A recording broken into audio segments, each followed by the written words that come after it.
Hello everyone, তোমাদের সঙ্গে একটা ছোট্ট মিনি ব্লগ শেয়ার করছি। আর যাকে নিয়ে শেয়ার করছি সেটা হচ্ছে আমাদের কাজে হেল্প করে।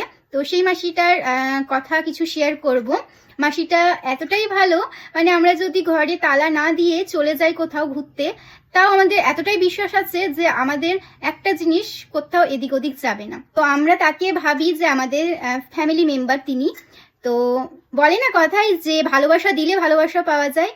তো এই যে মাসি আমাকে ভালোবেসে একটা উপহার দিয়েছে, তো সেই উপহারটা আমি তোমাদের দেখাচ্ছি। যে মাসি দেওয়া সেই গিফট দেখো, এত দাম দিয়ে মাসি আমাকে একটা গিফট করেছে। এত সুন্দর আংটিটা আমার পছন্দ হয়েছে। এরকম আংটি না আমার খুবই ভালো লাগে। তো মাসি কয়েকদিন আগে দেশে গেছিল, মাসিটা হচ্ছে নেপালি।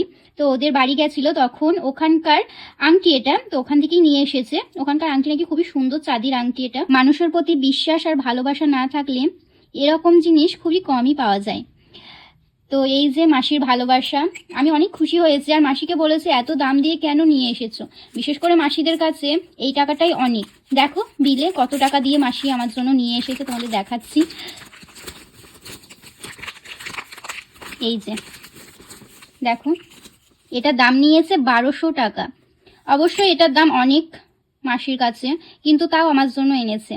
তো এই ছোট্ট মিনি ব্লগ তোমাদের সঙ্গে শেয়ার করলাম। কেমন লাগলো অবশ্যই তোমরা জানিও। ধন্যবাদ বললে এটা মাসির কাছে আমার জন্য অনেক কম হবে, কারণ মাসি আমাকে প্রচুরই ভালোবাসে।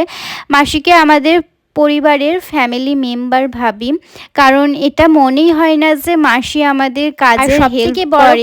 মাসি আমাকে মেয়ের মতন ভালোবাসে, কারণ মাসি কোনো মেয়ে নয়, তাই মেয়ের মতন সব সময় আমাকে ভালোবাসে।